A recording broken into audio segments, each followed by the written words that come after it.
We'll be cringing to watch Mojo and how Chris promotes the show, trying to avoid phone death and occasionally having fantastic guests. You're watching Chris and John have a chat. Oh no, the Canadians are coming. The homeless chums and the mist of a machine combine to make the ultimate team. Chris Betts and John Hastings providing delicious chat that you shall be tasting. We'll be cringing to watch Mojo and how Chris promotes the show, trying to avoid phone death and occasionally having fantastic guests.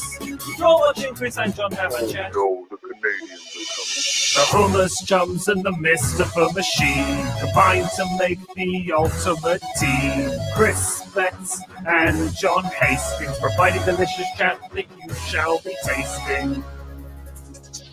We'll be cringing to watch Mojo and how Chris promotes the show, trying to avoid phone death and occasionally having fantastic guests. You're watching Chris and John have a chat.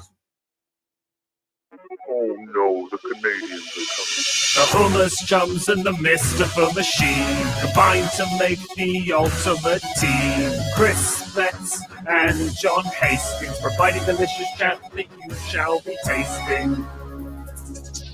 We'll be cringing to watch Mojo and how Chris promotes the show, trying to avoid phone death and occasionally having fantastic guests. You're watching Chris and John have a chat. Oh no, the Canadians are coming. The homeless chums and the mist of a machine combine to make the ultimate team. Chris Betts and John Hastings. Oh, hello everybody. Welcome to the stream. John will be with us in just a minute. He is currently primping his curls. You know how John likes to have curls. He's so pretty. Look at Ottawa, huh? That's the view. I'm where the photo was taken, and that's the photo that I took. It's of Ottawa. It was basically an impossible shot. Hey, Megan, what's happening? Alex, how goes it? Congratulations on decimating me this afternoon. This is a real photo. This is a real photo, and that was a real photo that I took of Ottawa. You doubt my credentials? I'm a professional space photographer, obviously. I mean, I know I don't talk that much about my personal life, but, you know, that was me. That's what I did. King Geo, how's it going? Oh. King Geo in the stream. Chris Betts, how are you? Good, thanks. I think you might be quiet. That makes sense. My mic is turned down. How's that? Yeah, there you go. Megan J 247. What more? What's going on in the cold vacuum of space? We've got Sean Hogan. Sean Hogan's going to come on tomorrow. What? For what? The trivia or just in general? Not sure. Waiting to hear back. Good. Yeah. Max White's coming on. He can't do the quiz, but he's going to come on for half an hour beforehand and maybe come join us again later on. I like that. Yeah. Do you want an EDD update? I always want an EDD update. Ladies and gentlemen, this is, of course, the erectile dysfunction department because John is, No. Yeah. Guess again. Look what I got now. Look what I got. No. But John, Look what I got. Oh, no. But I got these big Viagras. And even after that, all that happened was his heart exploded. But still, oh, no. Yeah, and the doctors oh. were like, we've never seen anything like it before. Hey, Chris, what do you call my penis? A damn shame. Peen. ODR, that was what the dub. Very fun game. I think it's only £5 in Steam. What the dub? What the dub? Very fun, silly game. Dubbing old films. So I wish I was able. I wanted to do fun game streams this week. Instead, I was fighting with the EDD. So I want you to know. So what time did I get through? So we got through on the phone. As it turns out, at 2:30. I was put on hold. At 2:35, I was put on hold. And I got through initially. I'm going to say an hour later. I was on hold. How long do you think I was on hold for a total amount of time? I got through 2:35. What time do you think you were on hold basically for the whole stream. There was there were 2-minute gaps where you would talk to someone and they would say, "Whoa, oh no, let me call you back," and you would say, "No." So I'm just going to count that as 4 hours because those are negligent amounts of time that you spoke to somebody. I was on the phone, so that I then finally got through to someone who said, and I'm quoting now, none of this should have happened. This is a giant mistake. Yeah, that happened on stream. I remember that. So that happened. And then there was another person. And then after the stream ended, so that we ended the stream 4 hours. So we ended at 6. Yeah. Someone, an hour after that, someone came on and was like, holy shit, what are you still doing on this hold? And I was like, explain the whole situation. They were like, I don't even know why you're in this phone queue. That's wrong. Let me connect you to someone else. I was like, all right. Connect to that person. And they were like, I'm going to send an email to my supervisor and then I'll get right back to you. And I was like, I'm never talking to this son of a bitch again. And let me tell you what happened. An hour later, their office closed and I was hung up on. On hold for a grand total of 5.5 hours and then another 2.5 this morning. Yeah. But I finally got through to someone, and thank God I had done all those interactions because they went through like all of the notes this morning. I was on hold for 40 minutes as they went through all the notes. And she was like, here is the issue. You are one of hundreds of thousands of people that this has happened to. So basically the federal government came in with new requirements, a bunch of but what they did, she didn't say this, but I've been through enough bureaucracy. I know what happened. 3 fucking goobacks at their office just went, okay, we'll follow these to the letter, even though it's all gray, which it clearly is. Fucking, nice, Alex. Oh, see you later, ADR. ODR. Yeah, I'll be playing tomorrow. Yes, yeah, you goddamn right. Hey, and then I was like, what happens now? And she was like, we just have to wait for it to be reviewed, and then they'll see all of this and do something. And I was like, what are they going to do? And she's like, I can't legally say because I'm being recorded, but like, you don't need to worry. And I was like, is there any, like, I'm like, did I waste my time calling? And she was like, no, if you hadn't called, this wouldn't have been flagged. You would have just owed this money. Like, I was like, this is fucking this is so how you don't have to pay in the meantime. It's not like pay it now and we'll send you the refund. Yeah, no. And by the way, guess who doesn't ever play that game? This mach right here. Yeah, but they think I owe $2,700, and every person I spoke to is like, no, because it's just they've just plucked that number out of the air. And also, it's also the best thing is one of them at least said this shouldn't be happening on record. Nice. And I know it's all recorded, so I can just be like, so one of your people said it's on record, and I know that's all in the files because I said, and like another person went, yeah, I saw that. So I'm just like, all right, so now we just have to. I'm not back at. I'm at a new level at a new square one. Okay. I don't know if any of you have ever dealt with like. This is why moving to England and dealing with visas is great training for this bullshit in adult life. Because like you had a passport, you didn't have to go through the nightmare it is. None of it. Of like opening. Did you have to remotely open a bank account in the UK? Because I had a nightmare of opening a bank account because they were like, "Oh, do you have a job?" And I was like, "No, I want a bank account." And they were like, "Okay, well, you need a job." And I was like, "Okay." And so I went to go get a job, and they're like, "Do you have an address?" And I was like, "No, I need a bank account so I could pay rent." And they're like, "You need an address and a bank account before we can give you a job." And I just chased that around in circles until a friend hired me. Yeah, that's hell. What I did was a friend of mine found out that there's a way to open a bank account remotely. And it's the weirdest thing where basically you have a day. So you start the process in the morning. It was the weirdest thing I've ever done. She like, okay, you call me. It felt so sketchy. She's like, you call me at this time. And it's basically like we create this profile and you have a certain amount of time of like 6 hours where it's like legally can be opened and like in the bank will hold this bank account for you. And you go through the whole process. Wow. And I did all of that, did it. So I had a bank account, but it was so nuts. Wow. I've never been able to collect unemployment in any other country because I'm a freelance independent contractor. Like, also, I don't think you ever needed to, did you? No, I never needed to. I mean, like when I first moved, the first 4 months in England, I could have used a little fucking wiggle room. Yeah. Understandable. But like I didn't. I mean, I'd much rather be on the dole in the UK for no other reason than everyone sort of is. Go on, explain that. Every comedian in the UK, much like I can't remember if we were talking about it on stream, which comedians are super rich. Oh yeah. The other thing that they won't tell you is a shitload of comedians. They've changed this a fair amount, but like a lot of them were just on the dole. Seriously? Yeah. I had no idea. Names. When I was names, please. like, I was about to name like That would have been great. That was so close to an ABD. It was so like it was, and also one where I would be like, okay, everyone, pinky swear. Yeah, that's it. Take down the VOD, the off YouTube, all that. No, really. Like that, even after that on camera stuff. No, this was years ago. This was like 2012, 2013, 2014. No, when they were just yeah. Like that house you're living in. I was the only one with a job for a while. Holy shit! When you were sleeping on my sofa for those first 2 weeks, here's the craziest thing. We were somehow the most fiscally responsible people in that house. You wouldn't think to know it. Yeah. That's always worrying.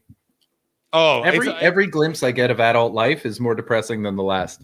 I get so angry and nervous all the time where I'm like, I should not be the smartest person in this situation. Like, you know what I mean? Like, I'm like, I know me. I know the people involved.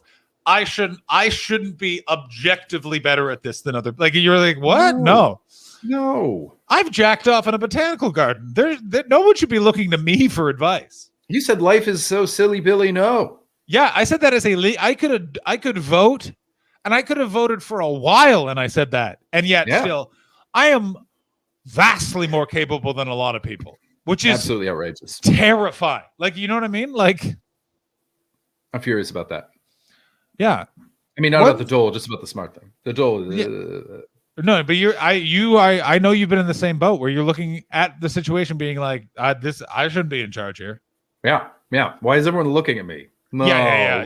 Really, guys? Yeah. I mean, I've said it before and I've said it again. It was a mistake. You've all fucked up. Also, let me tell you, I got super high last night and had a big EDD freak out. And I'll tell you what brought me down to earth. I had Parks and Rec on as I was going to bed, and just Ron Swanson just went, "The government is a greedy piglet," and I was just like, "They are, Ron." You know what really brightened my old day today? This morning, woke up, was tidying up a little bit, saw Paul Byrne walking up, and I was like, hey, Byrne, hello. I just yelled it out the window. I was like, hello there, Paul.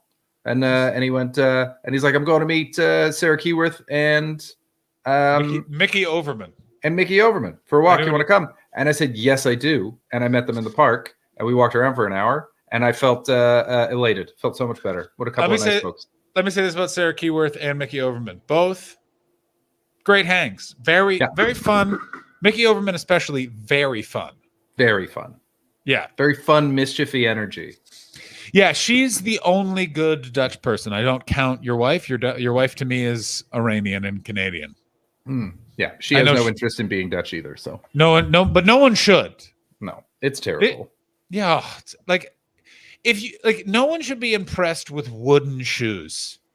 That's like I'm wearing a shirt made of cake. Why? That's not the right material for that. Yeah, we don't wear gingham anymore. Put your fucking clogs away. Do not, dang, all this talk of irresponsible adults. Just at me next time. Do not ask me for how long I've not had a functional Canadian health card. Buddy, I mean, that's good stuff. Chris, nice. Which one of your passports is expired that you still travel on? If we're going to do this game, you better fucking know what yard you're fucking coming into, 1 million. Yeah, I traveled for 3 years on an expired passport. Insane. It was great. It was great. Being white, don't let anyone tell you being white is bad. It's awesome. Oh, man. I've said it before and I've said it again. You need to know this. Every other race on the planet has to, at least some countries think, I probably shouldn't ask these cops for directions. This guy right here, I don't give a fuck what country it is. I'm walking up. Where's the fucking plaza?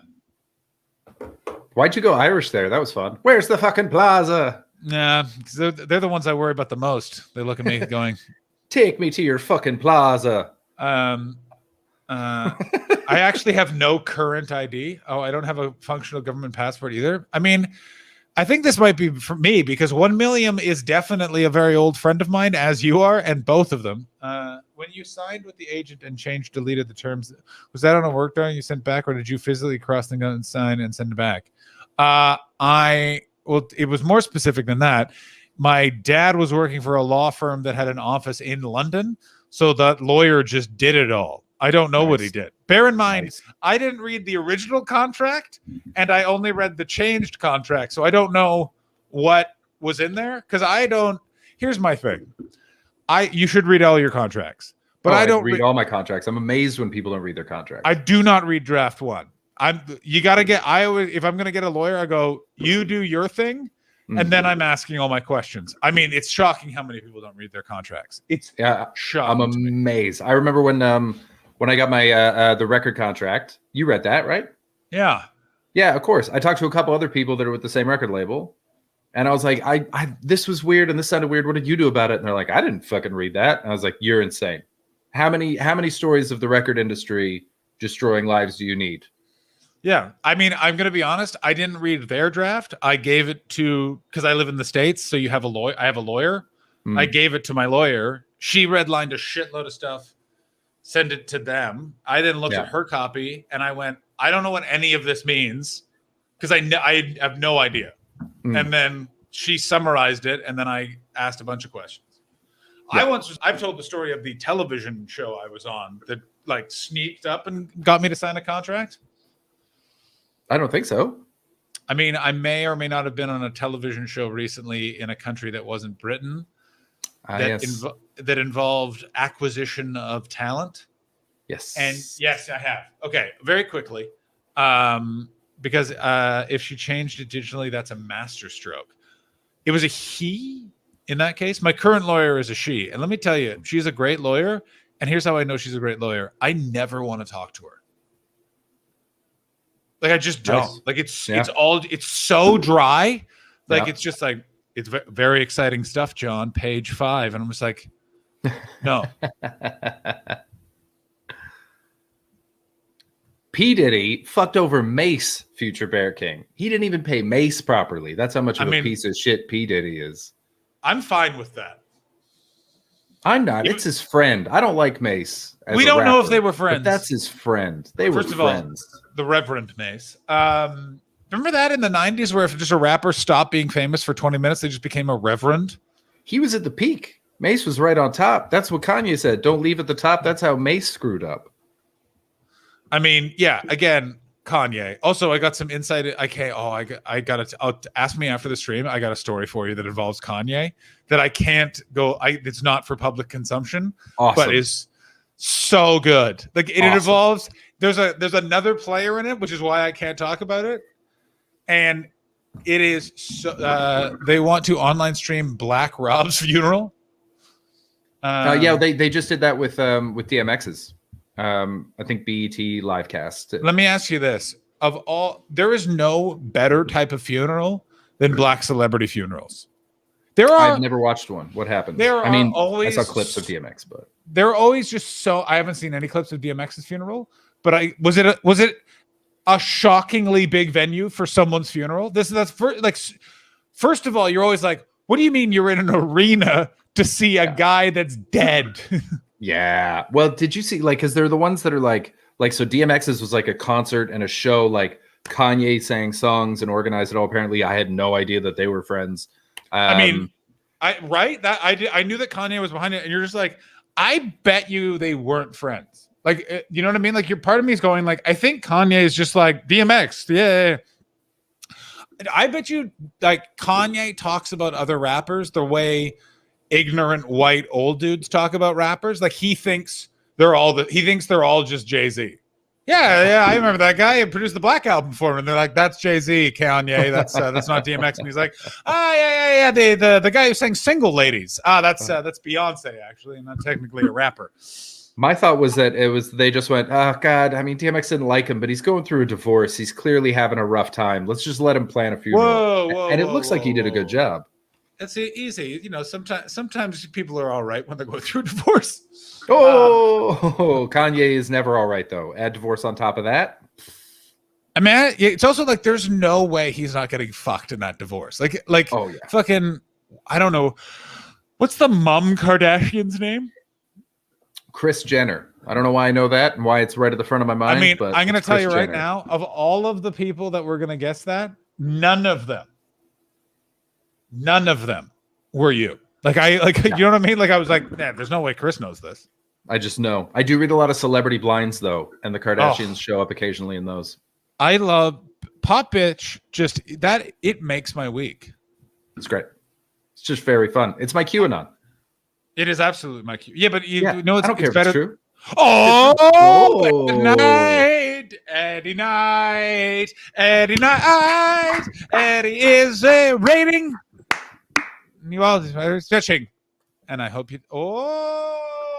Oh, Praxis of Evil. You are now a hummus chum. Thank you so much. Yeah, there it is. Thank you so much for rating. What the hell? Don't worry, I'm coming back. Technical problem, and by that I mean I unplugged something. Oh, you seem fine. Okay. Ed, are you there? Ed, do you want to come on? Night. DMX is like watching old WWF. It's good nostalgia, but a lot of terrible things in the details. I mean, love probably, that. But he was fucking great. Thank you so much for the follow. Oh, gifted 5 subs. Oh, thank you, King Geo. Send me the link. Oh, yes, Eddie Knight. Nice. We're getting Ed Knight 3 days in a row because Ed Knight is already committed to be part of the quiz tomorrow. Fuck yeah. I'm looking forward to that quiz. Also, over under Colt Cabana just not showing up. I feel like that's a possibility. Oh, definitely not coming. I think he might. He surprises you. He seems pretty annoyed. No, that's just how he is over a chat. Because the problem is you're used to only dealing with artists, and he's a jock. Fair enough. That's the thing. It really, and it's always an interesting thing because I've had to explain him. I'm like, no, that's arty. Like that's an artist, artsy fartsy person. He's like, well, wait, no, but do you know what I mean? Like where you have to kind of like pussyfoot around certain things. Ed has not chosen his subject yet. 1 million, but stick around because I'm sure he's about to tell us. Liam, what happened on Ed's stream about volume? Ed, speak to John about what the heck's going on with old Eddie Knight? I like having Ed Knight in my life because he's like I feel like he's like, oh, he's my young friend. Do you know what I mean? Like when he said that was so Gucci, I was just like, I don't fucking know. I was in the emergency room. Turns out my lungs are Gucci. I was just like, what is fucking going on? Do you think we can get Ed's mom to do trivia? No, because I feel like Ed's really going to block us on that, and we don't know his mom's real name. I mean, it's very easy to find out. It's just quiet compared to gotcha. I'm on 40 now. I was on 95. Interesting. So yes, you went for a walk. Finsbury Park. How's the Finsbury Park Cafe? Thriving. Oh, thank God. Thriving. The outdoor section, absolutely so unsafe. They're making so much money. Of course. Oh, baby, it's there bad. is. I don't know what portion of Eastern Europe those people are from, but let me tell you what they don't give a fuck about. That's you. Hey, can't just blame them. There's a lot of people sitting at those tables, man. This is they chose to go. I'd walk away. I mean, yeah. I mean, I like those tables. I like those tables sitting there watching the ducks and the Hasidic Jews. God, I haven't seen a Hasidic Jew in a while. My favorite thing about that place is Max White, because Max White befriended everyone that worked there because he's Max White and that's what he does. To the point where I went in there one time, first name basis, all the waiters, owner asking about their kids. They're just like, Max, how did that joke about your dad work out? Like, we got there. It's crazy. This is just America. There's a reason why America's number one, and it's that shit, right? Like England comes in and everyone's fucking oppressed. When it comes to America, you give it up. You're like, you know what? Yeah, right, you scamp. Get on in here. Like it's just right? You're like what? A lot of scamp energy. A lot of charming scamp energy. Yeah, exactly. It's just like, you know what I mean? He's just like, you know what? We could keep the hospital open or we can close it, but if we close it, we get a skate park. And you're like, yeah, I do like skate parks, actually. I do love an ollie. Yeah. You're like, I mean, I mean, we could protect the poor, or who wants lattes? And you're like, I fucking love lattes. Get in here. Close the hospital. Oh, Chris, no. Don't go in the cove. I I moved my pipe. Where's my pipe? I cleaned the living room today because it was a fucking sty. And I moved everything around so I could vacuum, and I've misplaced my pipe. It's got to be over there somewhere. John is anti-hospital. That's right. I'm anti-hospital. Well, you spent enough Especially time in one, right? Yeah. You've seen enough. It's so nuts. It's it's like it's so fascinating. This year I'm having that feels like that was 45 years ago. Oh, look who it is. What's your expert subject? I don't know. Oh, what do you want to Pick something. What do you know about? I know a lot about the manga Naruto. I know a lot about Jim Davis's Garfield. Oh, Garfield. Can we go Garfield? I like Garfield. Yeah. I mean, I actually don't know that much about Garfield, so I think that would be really good. 1 million. The subject is Garfield. Garfield. Okay. Okay. Well, let me ask you this, Ed. How do you feel about Mondays? Love him. Oh no. No. Oh no. Nani? What? You know nothing about Garfield. Yeah, it's Bill Murray's character. I will physically fight you. I'm afraid someone just cashed in a Jack Handy deep thought. Oh, it's been a while. Hang on. I'm not even ready. Hang on. Ed, give me a verb. Eat. Eat, meditation. Ed, are you familiar with Jack Handy and his deep thoughts? No. I want this said right now, and it makes me very angry. Jack Handy might have been doing deep thoughts before Ed was alive, and if that's true, I'm just going to full eat my own dick. When did they start? Let's see. 1992 was when this book was published, so he was 3 already years doing. before I was born. 3 years. God before I was born. damn it! Yeah. That's not good. Yeah. I'm gonna say this right now. That hurts. Hey, I'm sorry. You Who- can't That's stop all right. the inexorable flow of time, John. You've been on hold with the California government for 2 days. You might have forgotten that. I have. What is it like to have been a child during 9/11? Do you know how inappropriate it was to be a child during 9/11? Everyone should have been How a rude and teenager. disrespectful it was to the troops. 9/11 is actually one of my first memories because That explains My- a lot, actually. that's why I'm like how I am. My auntie lived in America and was getting married. So on the day she was meant to be getting a flight, so she couldn't come through New York or whatever. And I remember just watching the planes smashing into all them towers on the TV.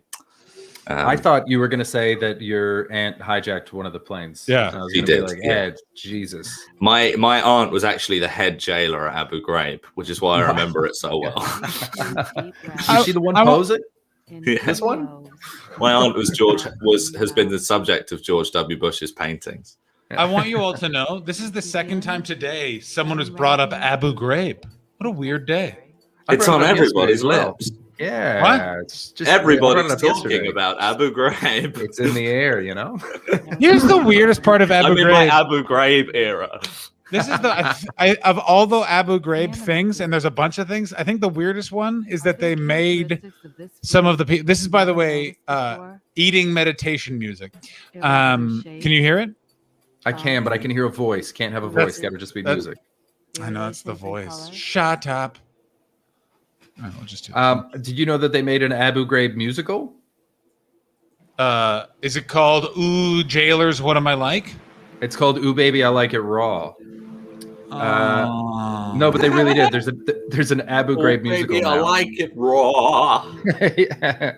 Oh baby, I like it raw. Raw. Oh, baby, I like it raw. And you also know that the weirdest George thing. they W. did- Bush, he was an old dirty bastard, wasn't he? He was an old Edward, he certainly was. You know what? No fucking getting past you, my friend. I will say this about I think that I always found the weirdest about Abu Ghraib is they made them eat the Quran. Yeah, that's right. And you're just like, It's That's called just a- It's called Bad Apples. You know what, Chris? You're not wrong. And we'll get into it. But first, okay, hang on. Ed, shut your goddamn mouth before I put my fist in it. Fucking mouth head. And listen to this restorative thought from Chris Betts. Okay. It's Jack Handy time. Deep thoughts with Jack Handy. I don't think you're deep enough. Deeper. It's going deeper. Okay, hold on.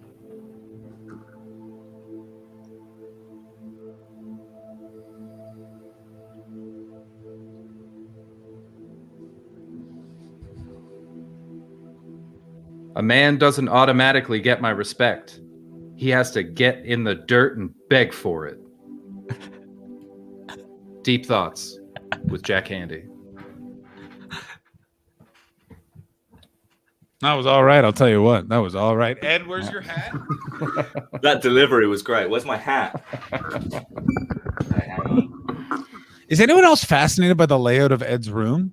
So we got the door there to his right. That's the door, I assume, into the rest of the house. Is that correct, Edward? Yeah, that's the door into the rest of the house. And then your window to your left? A window to my left. Yeah. No, to my left is wardrobe, where my clothes live. Everything he owns. Where is bed? Where's Bed's here. Bed's on my right. And where's window? Yeah. Window is there, in front of me. Desk is next to window. Desk next to window. You went desk next to window. I also. I don't want the light going on the screen. You know what I mean? I like that. And I like to be able to look out. I spend like, I want to be able to look out the window, see the blue sky when I'm working. When is there ever right is there ever a blue sky in London? Whenever I'm on this stream, there's blue skies in London. There he is.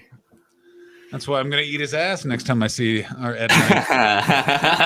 Kids love that. That's what young friends are really into. The kids are into it. Ed Knight redeemed one ass licking for 15 days. I will never forget. I was recently on a dating application, and one woman just wrote, "No, I will not eat your ass," and that was her entire bio. And all I could think was, how many people did be like, "Oh, by the way, Dude's ass wrong. eating is on the table," that she had to, in frustration, add that in.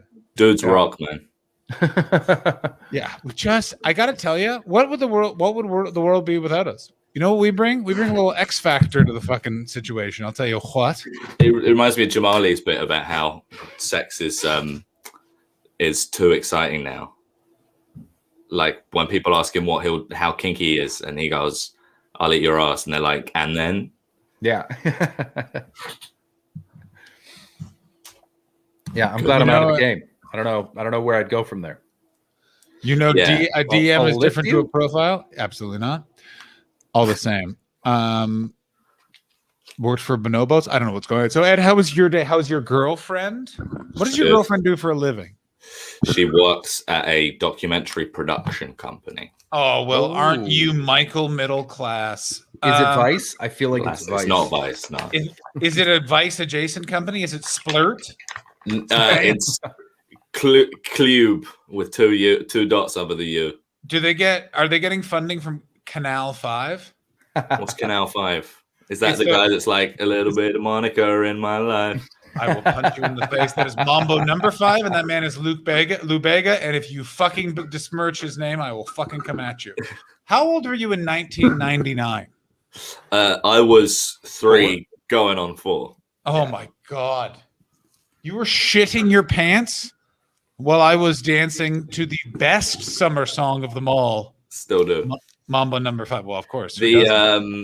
The song that was in the charts that was number 1 in the charts when I was born was Dirty. What? Christina Aguilera's No, Dirty? it wasn't. When you were No, born? that was When I was later. born, that was what was number 1 No, in it the wasn't. charts. Absolutely. No, it was like that's not the song. That's not how it goes. It might have been another song called Dirty, but that song came out in like 2002, 2003. What song? What year were you? What day were you born? Hang on. No, wait, hang on. Yeah, your parents. I'm fairly. It might have been like that was my 7th birthday. Sorry, that was There you go. Yeah, what 2002. was. What day was I born? What was number 1 in the charts I'm not doxing myself on stream again. ABD, okay? buddy. Always be doxing. These are the rules. What's your national insurance number and unique tax number? I just need to know it for the stream. I'm actually surprised you haven't asked for my mum's middle name yet. The way you're fucking carrying on. Maiden name, at least. Give us a bone here, bud. I already know that. So we can give her one. You know that because I'm married. Can your mom come and do the quiz tomorrow? No, she will be at work because she's not like us. Wait, she'll be at work in the evening. It's in the evening. At like 5. She's working in like fucking Watford or something at the minute, so she's driving to and from Watford every day. The idea of driving in London, still, when someone says that, it's sort of like I'm gonna go scare the president. Like you're like, oh, no, you aren't. Oh, fuck. But we live in like South. We live like on a road and like really in motorways in Croydon and shit. Number 1 on my birthday was Wonderwall. There you go. Fuck you. That's you shouldn't. No one's born during that. No one's. Mm-hmm. And it was the day that they threw it back to them. Were you the it, Ed? Are you the it that they're talking about? Oh, bye, Ed. Yeah. John removed Ed because he's too young. That's rude. He needs a timeout. Have you thought about what you've done? Were you the baby that they said? God damn. I'm going to be the one that saves comedy. Edward, God damn it, you're making smoking look fun. It fucking rocks. It's the one thing I've been really good. I've been really good at quitting everything else, but smoking's I'm quitting everything else so that I can keep smoking. Yeah, I did the same thing. And I also then quit smoking because you're going to get to your mid-30s and someone told me this, which is you'll just have a day where you'll be going up some stairs and you'll go, well, this is a lot harder than I remember. I wonder what's up. And you're like, oh, cigarette smoking. That's what it is. Okay. And so on that day, you stop because you're like, oh, this is all that stuff about it killing me. Oh, it actually is going to kill me. But fuck me, a good fucking time was had before then. I got quite worried when I was at the doctor's the other day because they did the fucking stethoscope on your lungs test to test your breathing. And the nurse did it and was like, your lungs are perfect, the triage nurse. And I got to see after the doctor put it on my back and immediately said, how many cigarettes do you smoke? And I was like, fuck. Wow. Yeah. What's crazy though is you can hear, like, it's that thing of like, because the problem with it is that they know it is a cause of lung cancer, but it's not the only cause. And they're like, what's crazy is there is a number because everything has a number that like tips it over, but no one's honest about how many cigarettes they smoke, so they don't know. And that's so cool. There's so many different genetic factors that affect it. It's fucking fascinating. And I heard that as soon as cigarettes became like really popular, doctors saw a bump in lung cancer within a decade, like a huge, like a India COVID level spike in lung cancer. Of course, just bang, whole new medical landscape. Why do you think everyone in the 20th century before like I remember like my grandparents' friends all like my grandparents had a bunch of friends that just died in their 60s, and that wasn't because they're just drinking and smoking the whole time. Well, and diet. That was a lot of just red meat. Oh yeah. London, absolutely. I heard, but London is it's really good living in London and smoking because you can like tell everyone that it doesn't matter because you live in a city with so much pollution. It doesn't matter if you smoke or not. Nice. My girlfriend's like, that doesn't count because you're adding extra. Yeah, no, you're. I'm like, well, I heard that going for a run in London is pointless because the amount of pollution you inhale negates the health effects of the run. How cool is that? Pretty. I mean, great. I 100% don't believe that. I mean, it's just it ups in your legs and your booty, but not in your lungs. Well, I always gape. I always gape when I run so that the smoke goes up my ass. Nice. That's good. So I remember I really bummed out a bunch of people at a gym in London when I was I did a bunch of weights, and before I did cardio, I went outside and smoked a cigarette, and I could see, like, one of the trainers literally, like, I could see him just staring at me when I came back in. Fuck, I missed that gym. Fucking look at this cunt fucking doing weights in the gym. Ugh. That's right, man. I don't fucking. I miss mean, the not gym. anymore. The fitness first by us, absolutely phenomenal. On one side looks pure gym, just down the road, 24 hours. I only go to Global Gym. But wait, where's the Pure Gym? You mean the Pure Gym that's like it's across the park by Finsbury Park Station, or did they open another Pure Gym closer? By Manor House. They got one right by Manor House Station now.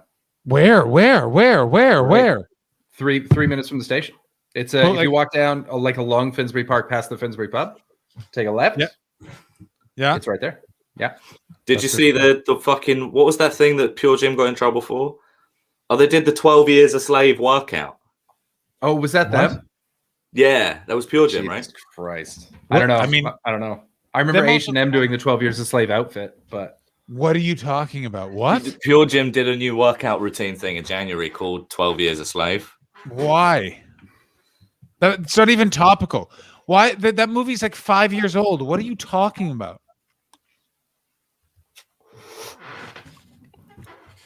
yeah, it was Yeah, they poorly just did- chosen, John. Oh, okay. I thought there was more to that. No, they did a PR campaign saying come back into the gym and do this new 12 Years a Slave workout. How does your country think Brexit is going to work when business people are literally pulling shit like that? It's so cool. Like, honestly, Brexit is so cool. It's like, I love all the guys that are like, oh, what do you mean I'm not allowed to fish in European waters anymore? All right, Ed, let's Chris and I are both in our 30s, you're in your 20s. Uh, Yesterday you said that your lungs are Gucci, and we both realized there's a lot of young people slang Chris and I are not aware of. So you're going to teach us now Okay. some young people slang. Chris, how do you feel about this?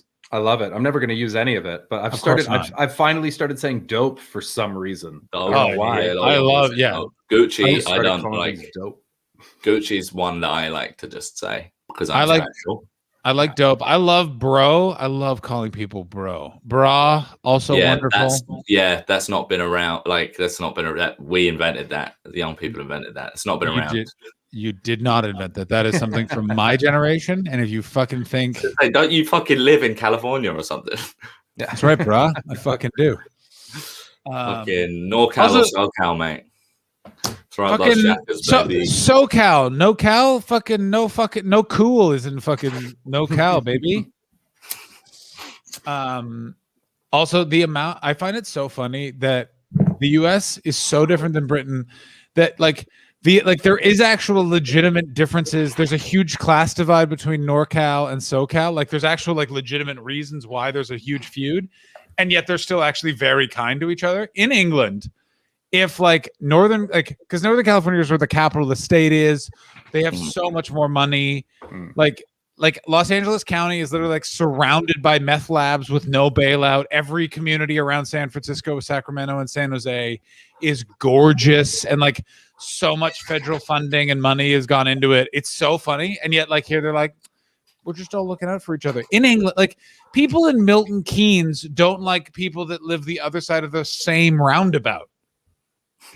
What are you, exit 2? Fuck exit 2. You're too far away from that weird mall that has a ski hill inside of it. God, I fucking hate Milton Keynes. I mean, Milton Keynes is the weirdest part of England, I think. And England's I'm just already I meet people from Milton Keynes, and I'm like, "Do you live inside the John Lewis mega factory? Where do you live?" they live in all of those houses. How much of Milton Keynes have you explored? No, almost none. I did one gig why in would Milton you? Keynes. Who like that. explores Milton Keynes? Was that Jimmy's gig? No, it was a tour support gig. Oh, okay. Who are you touring supporting? Simon Amstel. Nice. Ooh. It What was was that Mawan. like? It was a few years. It was nice. It was just a few years ago. Mawan was his regular tour support and had the flu or something, so I just filled in for a few days. Moan. It was fun. Rizwan. Rizwan, yeah. Moan So this- Rizwan was everyone's tour support for a minute there. And it's one of those things where I'm yeah, he'll hype out a crowd, but if he gets going, he's going to take the room with him. You know what I mean? Yes, yeah, that's the thing. He does so well. But it's Really? also, I Doesn't think he it's a do, really clowning? smart tour support for Simon because they're just so they're very different energies on stage. Go ahead, Chris. You were Yeah, going they to say are something? very different energies. But isn't he clowning? He's not really stand up. Yeah, he's not a stand-up. But he is in that way of that, which is I agree with, which is he's a person by himself on stage, ergo stand-up, and he does whatever he wants on that stage. Yeah, But he's not no, it's a lot of dancing. yeah, There's it's not really clowning. It's more prop stuff and songs and shit. Oh, okay. Fair enough. Coming in from Diamond Geyser, the gym was advertising a 12 years the same. Oh no! Celebrate Black History Month. Great. Slavery Great. is hard, and so is this. That was it. Fuck me, man. I'm gonna tell you. Forgotten about that. Oh, that's good stuff. That you know what that someone got fucking screamed at about that. So shit. many people okayed that. Man, 30 that's so people good. were involved in that decision. That's so good. funny. And under the new SNP hate crime bill, you wouldn't allow to do that. Oh mate, where the yeah. Oh shit! I nearly sent you guys this today. I forgot to do it. Alistair Williams' YouTube channel has been banned. No. It's been What did taken off he do? YouTube. Damn. So where is he now? Just Parlor? Because that's back up? No clue. I saw he put an Instagram post up, which was just a screenshot of the email with the popcorn emoji, and I was like, "Fuck! Fucking Comic Go-Go needs to hire some extra security." What's Comic Go-Go? The pizza place in Washington. It's He's Comet gonna go Ping. poster, mate. Big Lee Ed. It is Comet Ping Pong Pizzeria. Comet Ping Pong. Yeah, that guy, by the way, I've never seen a guy being like, well, this guy might be a bit unhinged till you're like, oh, wow. I remember I literally it came up in a here's some live trending things. And I clicked on it and he was literally like, YouTube is removing my subscribers. I had this amount. I released a video yesterday. I am down 5 subscribers. And I was like, I bet you those people are like, this guy's gone fucking crazy. I don't want to be subscribed to him anymore. Yes, big time. Big time. Yeah, he's someone I literally don't know. I met him at one gig and he had such white eyes. Like he looked not on this planet. I was like, this guy's, I think, going through a manic episode. Yeah. And then I heard he his agents dropped him everything and he started just posting crazy things. All I know is that one day he claimed that without Donald Trump, or Donald Trump did more to protect kids from getting fucked than any other president ever, which I'm going to just say. What kind of statement is that? Which is not true. Yeah. What a weird thing to say. Smiley Dave Smiley UK. Raid. Hey, thanks for the raid. Oh, Hatfield. Oh. Thank you so much for following. Welcome to the Mystifers. Oh, baby. It's a raid. Oh, shit. It's a raid. Oh, shit. Welcome. Welcome, everybody. Oh, thank you so much, Task Force Yankee, for following. Welcome to the Mystifers. I just realized my alerts aren't coming up on this one, so I'm moving over here. Shout out Smiley Dave. Thank you so much. How's everybody doing? I hope you're all well. We're here with the wonderful Ed Knight. Ed Knight's on the screen. What's up? Check out fucking Ed Knight 3000, Taz 2021. Yeah, follow. Welcome to Mystifers. Vampires. Yeah. Yes, and by the way, just to be clear, yes, he is like Owen Benjamin. Alistair is very much like Owen Benjamin. It's so fucked up because it's like I knew Alistair really well. He'd been around since before I started, but I did a lot of gigs with him and stuff.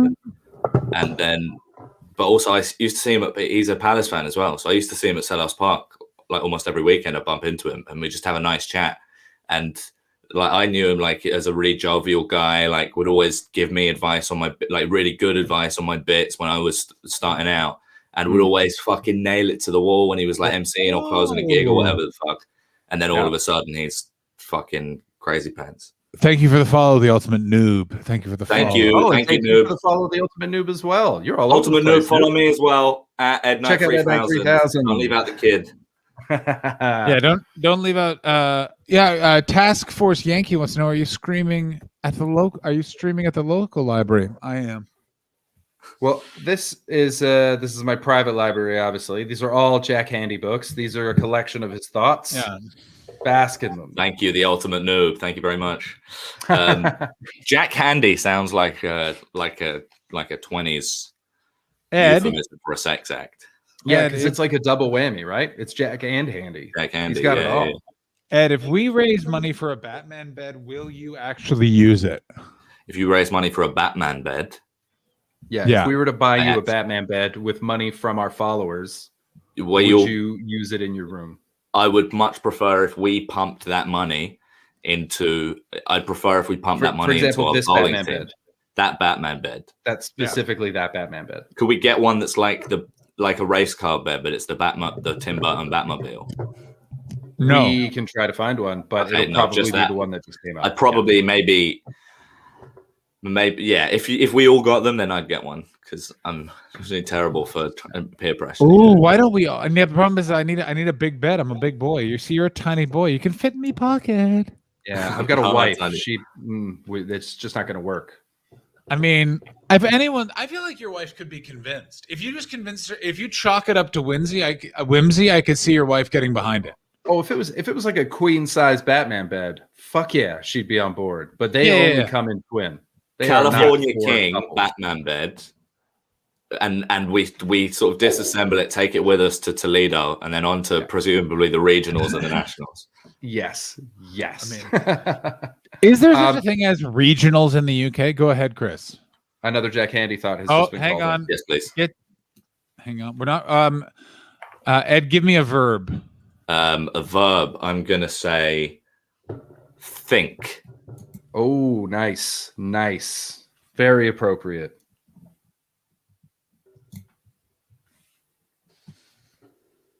Ooh, we're going to be listening to positive thinking meditation music.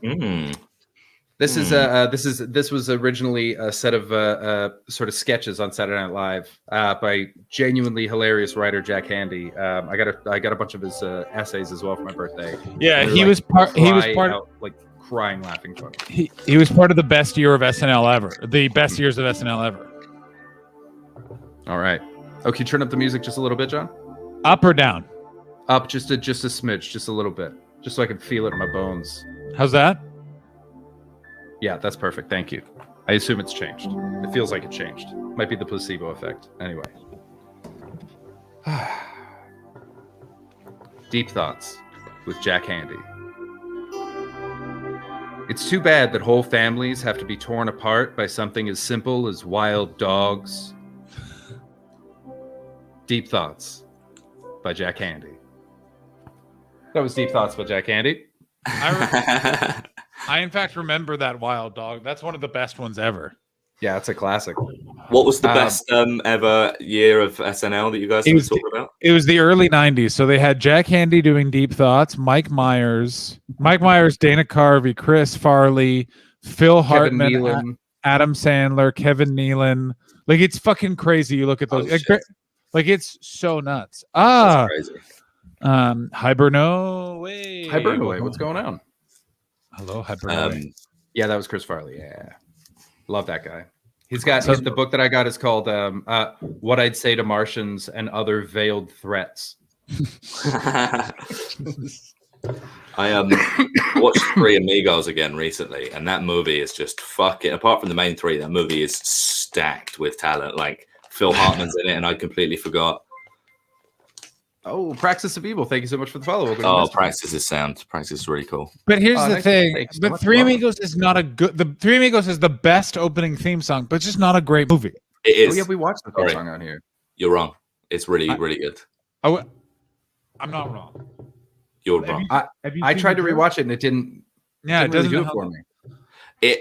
I've got this theory that if you put every film ever made on a scale, Three Amigos would be exactly in the middle. Okay, explain yourself. It's that kind of movie. It's got bits that are just insane. Like, Chevy Chase looks like he's on heroin for the whole film. But there are some bits that are really, really funny, like Martin Short falling off the telephone pole, but it looks like somebody who's like looks like a live leak video of somebody jumping out of a tower on 9/11. It's so tonally wrong for the film. He just like snaps his neck on the ground. It's funny as shit. But that's the thing with that movie is it doesn't quite work. Like, it's such a good, funny idea, and it just doesn't work. Like that, yeah. Oh fuck, I'm jealous of your 4-hour nap today. Yeah, it's so like it's just. I just wanted more. It's like, because here's the problem. If you're Steve Martin's made so many good movies that didn't, and so many of them shouldn't have been good. Father of the Bride should stink, and it's great. He's so charming and lovable. He's got a lot of heart, which not a lot of comedic actors have, you know. And also, he made The Jerk. Like, Martin Short did it too. I think fucking. Oh, thank you so much for really subscribing, Task Force Yankee. Very much obliged. Your gift, and I treasure you. That's cool as shit. Well done. Thanks, Task Force Yankee. Thanks Thank for you. subscribing to my friend Chris. Apparently it's John Landis, isn't it? Free Amigos.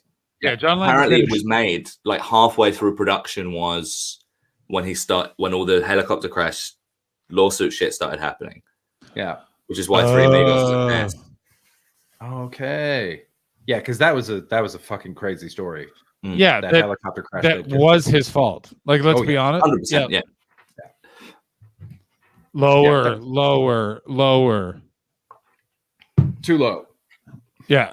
Oh boy. Yeah. Fucking an actor and 2 kids ripped apart. Fuck me. Mm-hmm. Absolutely nuts. But he also made Animal House. So what do you want from the guy? He really. I think of the best. I think John Landis' son ain't a great guy either. What happened to John Landis' son? He's like full canceled now, isn't he? He's out. Who's John Landis' son? What is Max Landis? And I think he was done on Me Too stuff. Oh shit! What? If memory serves, let me take a look. I'm on it. Max Landis. Okay. Accused by 8 women Oof. of emotional, physical, and sexual abuse. I'm gonna say it right now. Oh, sorry. Listen to this sentence. Less than a year after 8 women came forward to accuse him of emotional, physical, and sexual abuse, screenwriter Max Landis is attempting a comeback as a, quote, holistic creative coach. Look at this fucking creep right here. And I just want to smell your pussy. He looks like Adam Driver in Juvie. Yeah. He looks like Adam looks like Driver. Bizarro Adam Driver. Yeah. Yeah. I mean, was there anything funnier in 2020 than John Oliver just continually talking about how he wanted Adam Driver to hurt him and fuck him at the same time? That was excellent. Yeah. When he just said break my fingers, you sexy mountain. Fuck me. I think we should start like a law, like an intellect. Like I think there's a correlation between cunts who are outed as massive creeps and their Wikipedia picture being them speaking at Comic-Con. What a great point. Oh my God. Always. All right. We got a new game here. Let's try to figure out new slang. All right. Give me a Me Too person and let's see if their Wikipedia photo is them at Comic-Con. I can give you one immediately that I'm almost sure is the case. And that's, what's his name? The guy that did fucking Buffy and Firefly and all them. Joss Whedon. Joss Whedon. Yeah. We're going for it, ladies and gentlemen. Is his Wikipedia photo at Comic-Con? That's so funny. Oh, yeah, it is. Fuck yes. Incredible. All right. That is spot. Oh, that's such a fucking good point. That's great. All right. That's such a fucking funny idea. I mean, I think this. Okay. Oh my God, that's very funny. All right. Did I show you that? Did I even put that up or I didn't? All right. No, put it up. No, you didn't bring it up. Yeah, bring it up. Always Comic-Con. So funny. Oh, by the way, Ada, thank you for pointing out that SNL channel. I just followed it. Apparently, there's a channel on Twitch that just shows. There you go. SNL at San Diego Comic-Con. There he is. There's that. It's something about the fucking the stage, the panel stage lighting that really brings out the mottled skin of these creepazoids. I mean, he was one that because he's still around. Yeah, sort of, but he's sort of getting edged out of things. It was like now that Justice League people were loving the Snyder Cut and not his. That's a double of like, oh, you're a creep and you lost us money.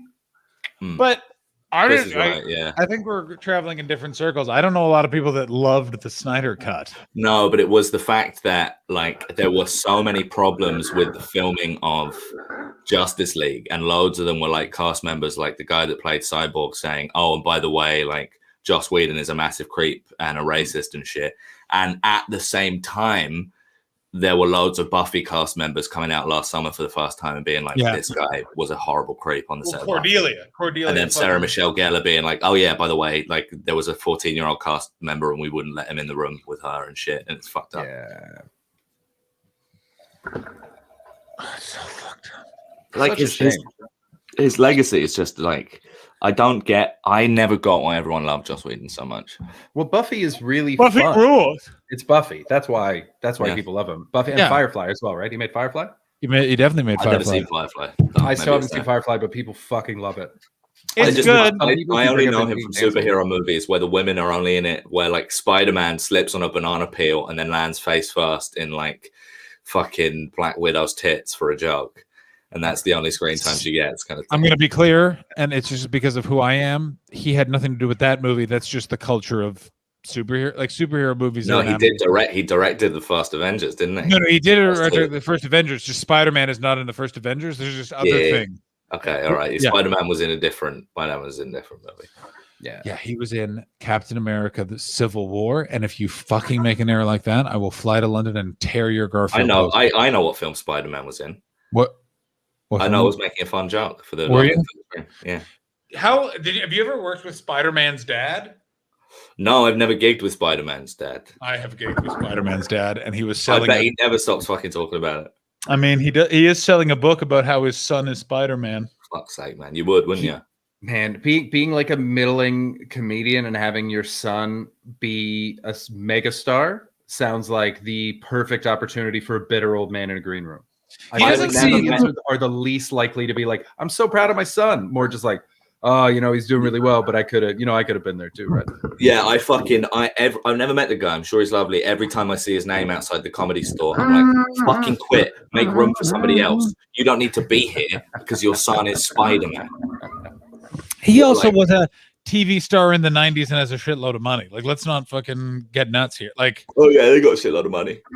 He did an Edinburgh show about it, Richard. What was there was a year where Tom Holland was kicking about in Edinburgh and everyone was talking about it. So funny. Yeah, I mean, it's still not as good as whenever you see Joffrey from Game of Thrones in Edinburgh. Oh, yeah. Phenomenal. Just walking down the Cowgate, I'll never forget. Someone came out of Brewdog. Oi, cunt Joffrey, fuck off, and then just went back inside. Like, he has to have security with him. I didn't realize because he knew. Because I saw it and then I went. It was someone knew him because he's very involved in Irish theater, and it was like that peripheral sort of thing. And they're like, it's actually a problem. He has to have security because people get drunk and are like, I'm gonna go beat up Joffrey. That shows how good an actor he was in that, though. Everyone fucking hates him. When you hate the person because of the character they played. That's why a friend of mine has a theory that the guy that played what's the son in the Sopranos? Fredo. Anthony, that is the fuck you. Look at the smile. Hey Ed, Ed, fuck off! Yeah! Wow! It's called a guitar, Ed. You don't even. It was the Ed. Do you happen to know the name of the drummer for Kiss? The name of the drummer for Kiss? Yeah. No. I think it's Ace Fuck Frehley. off, yeah! You too, Chris. Fuck off, yeah!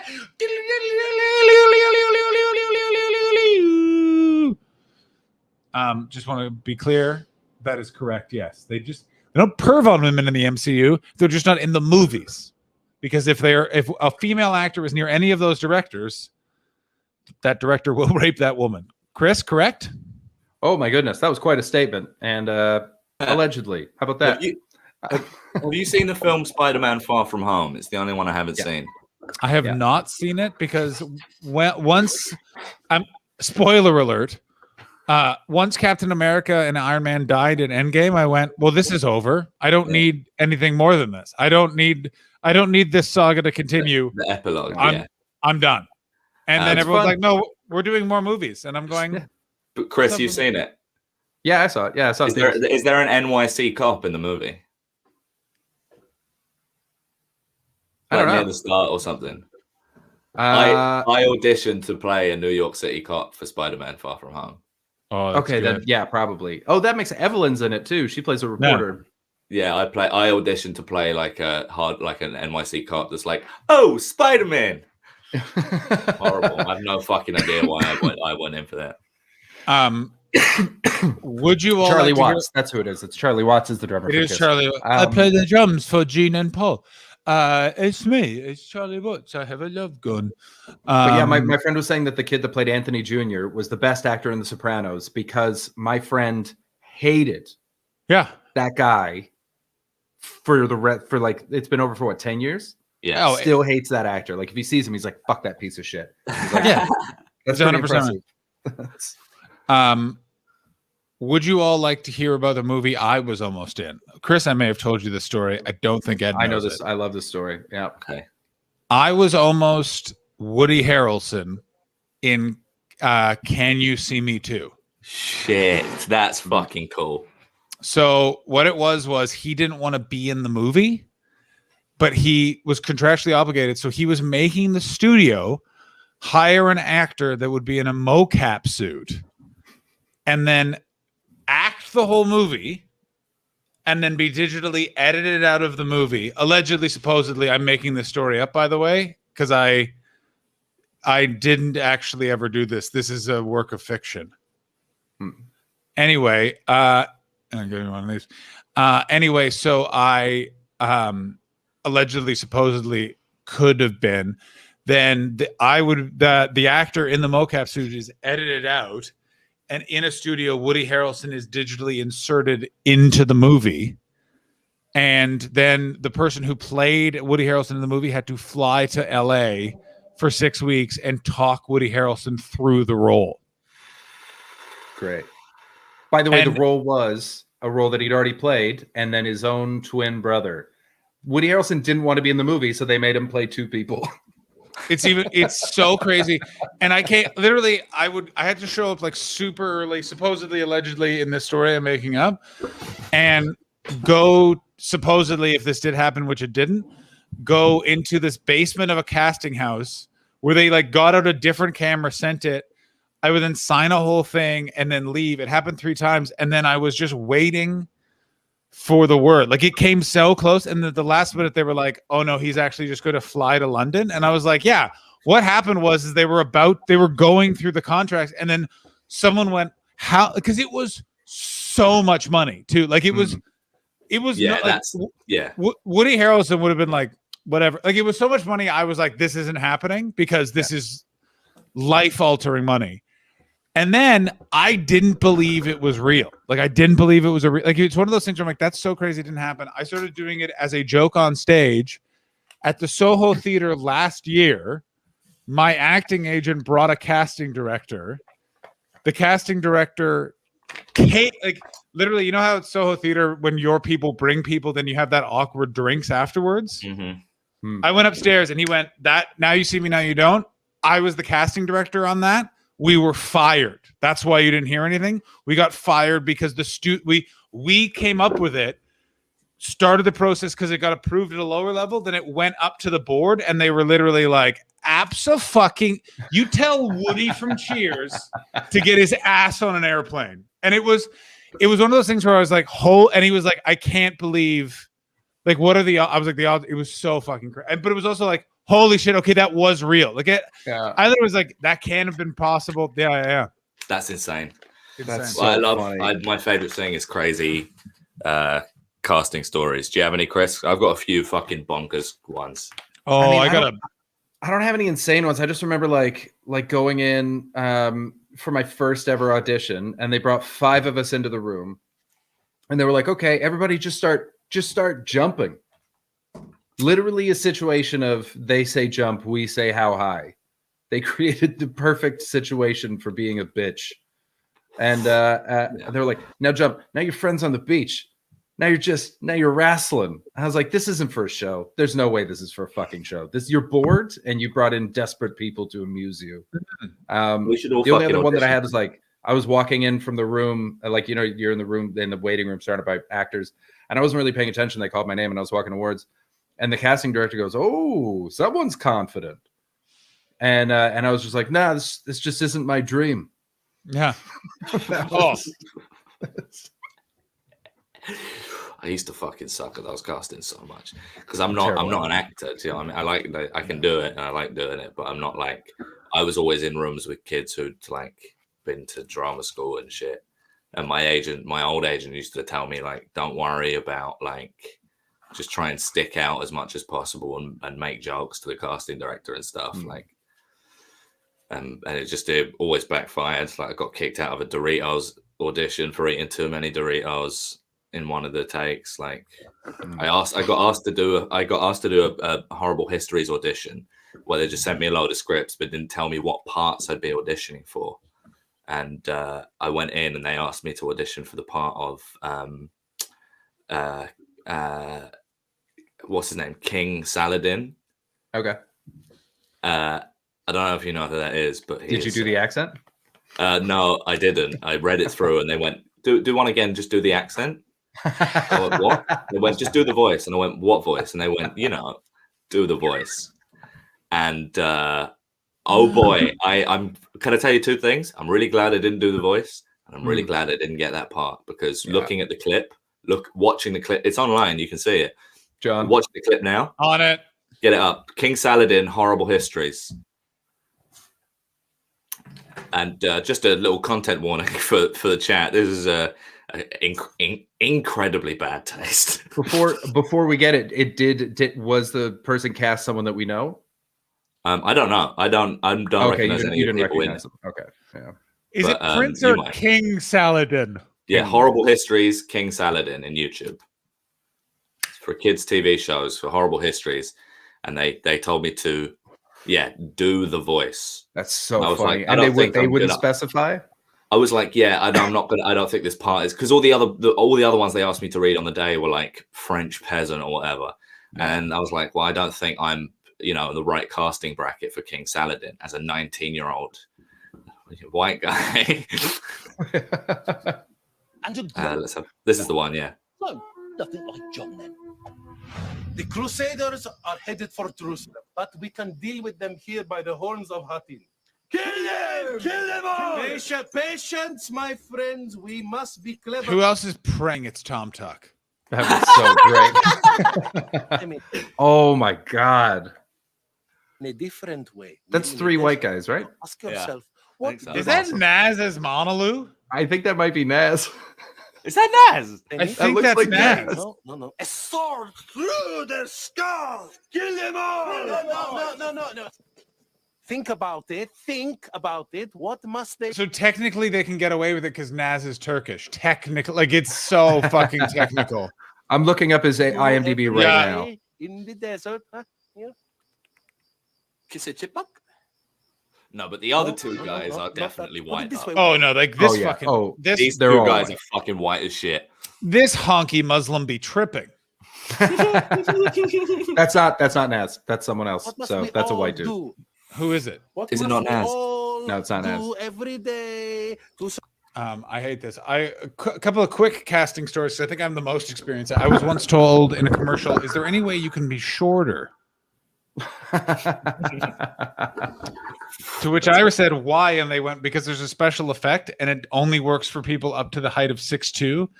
For your 6'4", it'll blow your head off. Luckily now, I wish I got it because I'm 5'11", according to Wikipedia. I auditioned for that Cimarron commercial with a broken arm and just straight up lied about being when the cast was coming off, and it looked out that I was right. But I was like, my plan was just to show up on set and be like, well, it was this arm, but I was like, tough. Yeah, you gotta lie. They make you do so many stupid things. Like, always lie. Can you do this? Yeah, sure. Once you're on set, what are they going to do? Yeah, I actually prefer ad castings because, like, I've had so many fucking weird, not like sort of nebulous notes from casting directors. Like, can you do it a little bit more like the breeze of a summer day? I'm like, what the fuck do you mean? Like, I'm just sat in my room, like. Well, but for an ad, you walk in and you're like, and they're like, you don't look like what I've got in my head for bikini what's its dancer. So you can leave, Yeah. I wish they just did that while you were in the waiting room, though. If they just walked out and went, no, the rest of you come in. But I can tell you why. They don't know what they're looking for. Really? Even on like, they have no idea. Looking at a person, they'd be like, if a casting director is going like spring day, if they're giving you those big directions, it means they don't know what they're looking for. If it's a clear, concise thing that you're given before you get to the casting, they have a specific thing. But because the problem is you have to remember, especially when it comes to commercial castings, there's about 8 committees that all have their input, and it's a nightmare. Like, it's just one of those things where. So in the end, that's why it's just what they're looking for. When it comes to especially commercial acting, and again, I don't know if this is interesting, but it's true. You don't think of it like a competition. Think about it like you're a living, walking headshot, and they're just looking at the headshots, going this one, this one, this one, this one. Oh, it's this person. Like, Yeah. I can walk into a casting, and I know if I'm in the running for it because there's about 5 archetype roles. Yeah. And Naz is in that episode and listed as various. Just letting you know, Baldy's. It didn't show up on his. He doesn't have any horrible histories on his IMDb. So. Oh, interesting. Yeah. But like for me, I always am cast as a cop, dad, friend. Like there's just certain looks. Ed, you could be club promoter, drug dealer. You would never be cast as a cop. Chris, you might be cast as a cop. Like it's very specific. Like an undercover yeah, I knew. cop. Like when I went in for Spider-Man, I was like, "I'm no way am I getting New York City cop, no matter how good my accent is." Like, let's hear your accent. Oh, Spider-Man, get me a cannoli on the way. That's actually not bad. That is so much better than most fucking. Because let me do this is most English, especially English comedians, because every English comedian thinks they can do a North American accent because they've spoken to Glenn Wool a bit. This is it. Oh, hi. I'm from Miracle. And they hit the R's really hard. Are you good? Yeah, are you okay? And they talk so slowly. Yeah. I'm messaging Naz right now just to ask him. I can do a good New York, I think. Yeah. Oh, look at this fucking gabagool. It's too high. Oh. Yeah. Oh. And also, you don't look like you'd speak like you don't look like you grew up in that part of Queens or that part of Jersey. I live in Bushwick now. I grew up in And Oregon. you wouldn't talk like that if you lived in Bushwick. Yeah, that's what. No. If not if I was from Bushwick, but if I lived in Bushwick, yeah. If I lived in Bushwick, I'd talk like that. All right. I don't think that's my impression of Bushwick. Who amongst the three of us have been to Bushwick recently? Boom. What do you want? No, I've got friends who live in Bushwick, obviously. Yeah, where are they from? The Midwest. England. Yeah, that's what I thought. Also, Baldy would just like to say this. What? Oh, I just missed it then. Well, I just sent him a message, so we'll find out. I think that was Naz. I really do. It did look like him. If it was him, I'm going to try to get him to come on the stream and tell us the story as well. Oh, yeah. Should we ask Naz? Oh, I have met Naz. I've met Naz once at the boat show. That sounds right. He wasn't there. He wasn't there because he was on. He was there drinking with Tom, who was on. Tom Houghton? Yeah, Tom Houghton. There must have been like an outing of the lads. I mean, I think they just both like drinking. Listen, who doesn't? I don't think I've ever called Naz to have a drink, but I've done gigs with Naz, and let me tell you what happens afterwards. I get drunk. And then you talk about YouTube fight videos if it's anything like the night I spent with him. Shit. What's the matter? This is a video we watch a lot on my stream. Have you ever seen the video of Rip Torn beating up Norman Mailer with a hammer? No. Fucking Great. people, anyone here who watches my stream will be very familiar with this video because we watch it about 3 times a day. I of course know the incident from Maidstone. That's the video, yeah. Is the title of the video Rip Torn versus Norman Mailer, the infamous Maidstone Brawl uncut? Yeah, that's the one. No, it's the other one. 9 minutes and 57 seconds? Yeah, he smashes Norman Mailer with a hammer in front of Norman Mailer's wife and kids, and Norman Mailer keeps it in the movie. Yeah, because as it turns out, Rip Torn fucking crazier than a shithouse rat, bro. Absolutely insane. He is coked off his nut clearly in this. It's great.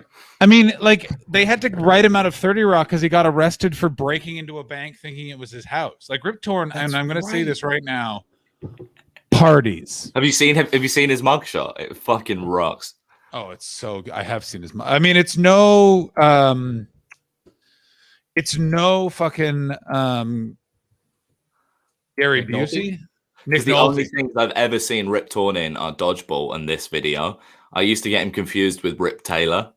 Very different. Very different. Yeah. Very different energies. I'm going to tell you right now. Because Rip Torn also threatened to murder Jack Nicholson because he felt that Jack Nicholson. There he is. There's Rip Torn just having a nice time. Hey, buddy, look at him. He's still having a good time. Yeah, man. Dude's rock. Charged with drinking and driving, his 1995 Chevy Cavalier collided with a tractor trailer as he attempted to make a turn. When state police arrived at the scene, the 75-year-old actor refused a breathalyzer before taking some. The shot was snapped. Okay. Fuck yeah! What other celebrity mugshots do they got? Ooh, this is the Paul Rubens having a Jack fucking mugshot. Oh, Who's that? I bet if he looked, that's Pee Wee Herman. Oh shit! Really? Yeah. Oh fuck. Yeah, got caught jacking off in a porn theater. Fuck. Oh yeah. Which Wait a I minute. when it Wait a happened, minute. He everyone was was just like, charged- who cares? I didn't realize this. Charged with misdemeanor possession of kiddie porn. In 2002. What? Oh, I didn't know that. How is that a misdemeanor? How is that ever a misdemeanor? Dude. What is misdemeanor kiddie porn? That can't be good. No, Misdemeanor was the name of the child actress. Oh. Oh yeah, look at this fucking. Here we go. Jesus Christ. Oh baby. I love that. That rocks. This idiot. Drunk All right. driving. The fucking. Have you seen the video of him like owning Piers Morgan? Of Oh, Alex it's- Jones but owning he's Piers not. Morgan? No, but he doesn't though, because Pierce actually gets him in the end. I remember that video is very fun. That's a lot of the Jordan Peterson videos are like Jordan Peterson owns bitch whore, and then you watch it and he's just like, I think you'll find you're making a personal attack against me, and I do not like that. And it's like, No, he's more like, I think you'll find you're making a personal attack against me. so So to I speak. allegedly, supposedly know someone whose childhood therapist was Jordan Peterson. And that guy has had to do a lot of work on himself because he has some profound hatred towards women and other people because his childhood therapist was like, well, they're just weak. And his childhood therapist, Jordan Peterson. Incredible. Jesus. Yeah. The state of like mental health care in the whole world over is crazy. I was talking to my friend the other day about the state of it in this country, and they told me that the first time they went to the GP to get like antidepressants, the GP gave them a book about Jesus Christ. Jesus. Oh, I've got the Paul Rubens pornography arrest stuff here. Go ahead. Yeah, go on. So it goes in November 2002, while filming David LaChapelle's video for Elton John's "This Train Don't Stop Here Anymore." Rubens learned that police were at his home with a search warrant, acting on a tip from a witness in the pornography case against actor Jeffrey Jones, finding among over 70,000 items of kitchen memorabilia 2 grainy videotapes and dozens of photographs that the city's attorney's office characterized as a collection of child pornography. Kelly Bush, Rubens' personal representative at the time, said the description of the items was inaccurate and claimed the objects were Rob Lowe's sex videotape.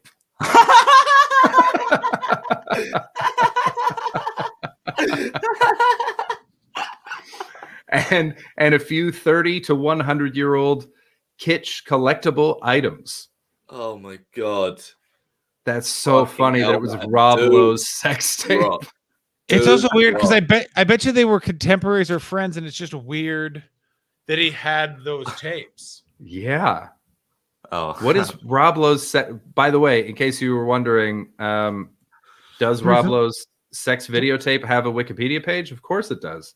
get it up? In 1988, Lowe, who was 24 years old at the time, was involved in a sex scandal over a videotape of him having sex with a 16-year-old girl that he had met in a nightclub. They were videotaped the night before the Democratic National Convention in Atlanta, Georgia. Everyone remembers where they were. as the age of consent in Georgia was 14 at the time, until 1995 when it was raised to 16. Both were of legal age to engage in the sexual activity, although 18 was the legal age to be involved in such a recording. At the time, Lowe was campaigning for Michael Dukakis. Eventually, his career rebounded, and Lowe mocked his own behavior during 2 post-scandal appearances as a host on Saturday Night Live. Man, That's the real best era of Saturday Night Live. God damn. It was Rob Lowe filmed an underage sex tape in the Dallas Book Depository. I mean, I just to clarify, And I only know this from the Motley Crue book, The Dirt, because Rob Lowe and Vince Neil became roommates after that sex scandal, which, by the way, not the best way to rehab your image. I think it was wasn't there another woman involved in the sex tape as well? It didn't say so. It just said that it was him. Also, by the way, Elon Musk hosting Saturday Night Live. We're happy about it. We're through the looking glass here, people. We are like, go. Let me just. I don't believe that there could be there. I don't know if there is a God or not, but if there is, I pray that Elon Musk dies. Do you not love Elon Musk? I think he's a cunt of the highest order. I think he is. But he's going to take us to space. No, he's not. He's a liar. He doesn't know shit from shit. No, he doesn't. No, he's going to take us to space. No. Have you not seen all his great rocket? I have. He doesn't. Fucking half of it is scattered across the mesa as we speak. Yeah, he doesn't fucking know shit from shit. It's fucking million. Let me say this right now, Elon Musk. Fucking his rocket explodes and he sends the debris to Hong Kong in the Hyperloop. Oh, he's such a fucking loser. I fucking hate him. Yeah, space is dog shit, and Elon Musk can go to fuck. I think this is the new title of our fucking podcast. You're 100% correct there. All right, let's watch Norman Mailer get fucking brain damage. Is this Norman? Also, by the way, that's Rip Torn. Rip Torn and Norman Mailer, very much the Elon Musk and Ghislaine Maxwell of their day. I also, and I can't make this clear enough, I don't really go in for violence. That said, anyone hitting Norman Mailer already, that's great. Because Norman Mailer, noted bag of shit. Great writer, though. Great. Before you go into this video, let me give you the context. From it's quite hard to hear of the crew and Norman Mailer's family screaming when it gets started, but it seems to be that Rip Torn's logic is that he doesn't like the script of the film, and he thinks that the film should end with his character killing Norman Mailer's character. But he's so method. He explains that for that to be really convincing, he actually has to kill Norman Mailer. So far. I'm on Rip Torn. Cool motive, still murder. Yeah, exactly. Cool motive, still murder.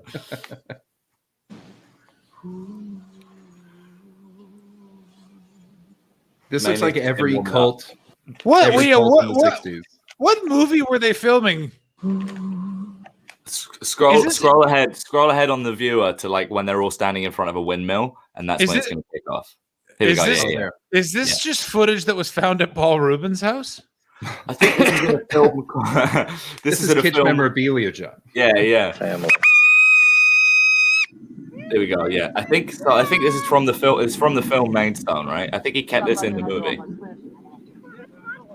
I think here we go. So where does that leave us now?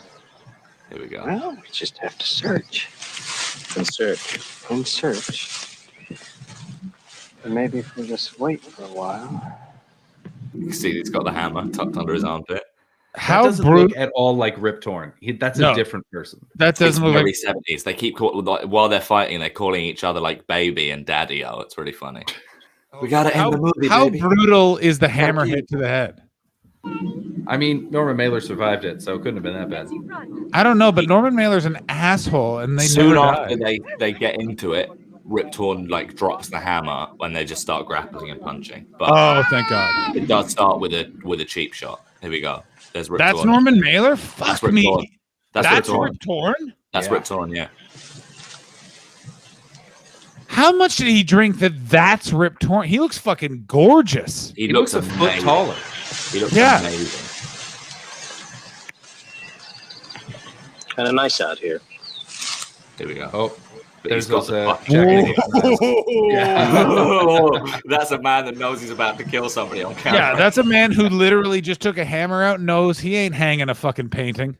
Yeah.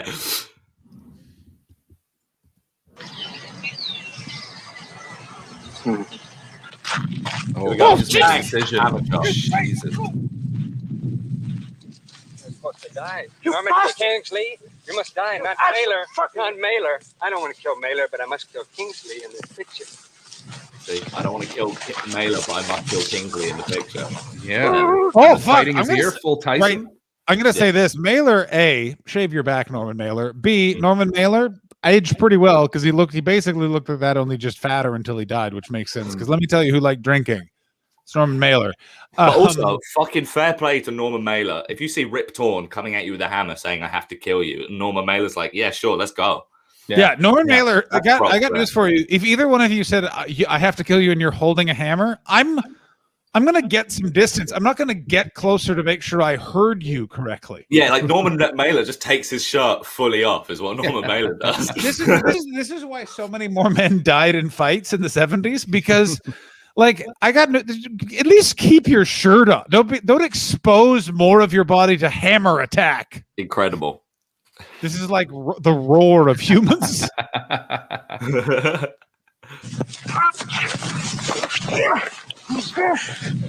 Norman. Let go. No, baby. No, baby. No, baby. You trust me. No, baby. You trust me. I can't believe he's using a version of the Kimura lock here. Who is he? Brock Lesnar? Trust me. You trust me. You trust me. Come on. I'll trust you if you trust me. All right. Promise? Promise. All right. Okay, I go. Okay. Go. Okay. Okay. It does happen. It does kick off again. Don't worry. Of course, I was going to be like, there's no way that this doesn't kick off again. We're 2 minutes in, and as soon as in a fight, one person who's holding the other guy goes, well, you have to trust me. Right there, you're like, well, I'm not letting go of you. Yeah. Okay. I'm sorry, Dan. I'm sorry. Oh, stop, please get up. No. Let me hit you. No. What I think I'm going to be here, by the way, is I think Norman Mailer actually is the one who makes the first move. Yeah. But I think that's just because Rip Torn is way coked out. Yeah. Also, wouldn't you, if like a dude had just come at you with a hammer? Do you trust me? Yeah, we're fine. We're not fine. Yeah. Look how fucking jacked Mailer actually is. Look at those shoulders. Yeah, he looks very strong. He's got that elbow across that chin. That's that 70s ripped where there's no definition, but he's just like farmer strong. Yeah, chunky. Yeah. He's got that elbow across the face, like MMA move going. What it is it's like all of your strength comes from really weird activities. Like you've never lifted a dumbbell or gone for a run, but for some reason you just do 800 squats just in the rain. You know what I mean? Or like your entire childhood was just you being beaten up by your father. Like it's just like lifting hay bales and shit. Yeah. Or like some guy that just spent his whole time at the punching bag. Do you know what I mean? Like, this is something I think about all the time. Do you know how easy it was to be a dad pretty much pre-1993? 93, 96. There started to be, before that, you literally could just be a violent maniac, and everyone was like, but he's the boy. Yeah. Oh. Like, I don't go in for that behavior, but let's be honest. So much easier to be a dad. Oh, yeah. As long as you didn't abandon your family, you were better than like at least 10% of dads. And by the way, if you can't, and you could abandon them for some time, you just had to come back for a bit. Yeah. And just walk in, not explain yourself. What's for dinner? Mm-hmm. Imagine, we all have friends that have kids. Chris and I, because of planning, Ed, because of they don't want no fucking rubbers. Yeah. My mom talked about when she was a little girl, like you just had to be quiet once her dad came home because her dad was tired from work. When have you imagine saying that to as a dad now, everyone be quiet when I'm in the house, wife included. Like you'd be like, guess a fucking gen, bro. Mm-hmm. Yeah, I think of that the Chris Rock bit about the big piece of chicken. Big piece of chicken, yeah. And I don't even think that's the case anymore. No, everyone's vegan. Yeah, save the big bit for Yeah. Will you cut this fucking out? I love that no one's helping. There's just a guy filming. He's like, Mailer will kill me if I don't get this. And I can't stress this enough. Norman Mailer, giant bag of shit. Such an asshole. Monster. Straight up monster. What you have to bear in mind is that the people I think that were just by the windmill in that other shot are Norman Mailer's wife and children. The person that ends up breaking up the fight in a minute or two is Norman Mailer's wife. I mean, what's you guys have? It may not be that. It's probably a bit boring to watch on stream because it's just people arguing. But Gore Vidal versus Norman Mailer on the Dick Cavett show. Holy shit! Is it good? Well, it's got one of the best things that people should do more in television, which is Norman Mailer tries to be like, oh, Gore, you know, you're just saying this because you're hungry for fame. And Gore Vidal goes, we're on television, Norman. We are we are both fame. We are both essentially goes, we're both whores for fame. I'm just honest about it. You're a liar. And like, we'll watch a bit of it because Norman Mailer, A, drunk, B, of course, is wrong, C, is an asshole. Yeah. Also, Gore Vidal in the 70s, yes, please. Just a closeted gay man wearing an ascot saying things like presume. Did you hear about the guy that died on the Dick Cavett show? What? Yeah, a guy died while filming the Dick Cavett show. He was a guest, and he was on there because he was like this 80-year-old fitness guru, and he was there to talk about how vegetarianism is great, and he exercises all the time, and he did his thing, and it was great, and it was very engaging. And then he sat down like on the couch, and then the next guest came down, and this was back when everyone stayed on the set the whole time. Yeah, they all sat around those weird circular thing. Yeah. And he just had a heart attack and was suddenly silent. People started laughing because they thought he'd fallen asleep. And then he just died on the show. Dick Cavett talks about, he says, I can't believe I had to do the hack line of, is there a doctor in the house? And what really haunts him is we're going to take a quick commercial break, folks. The man's name was Jerome Rodell, and he is considered the father of organic food. Yeah. Is that where you get TOS if you play that on stream?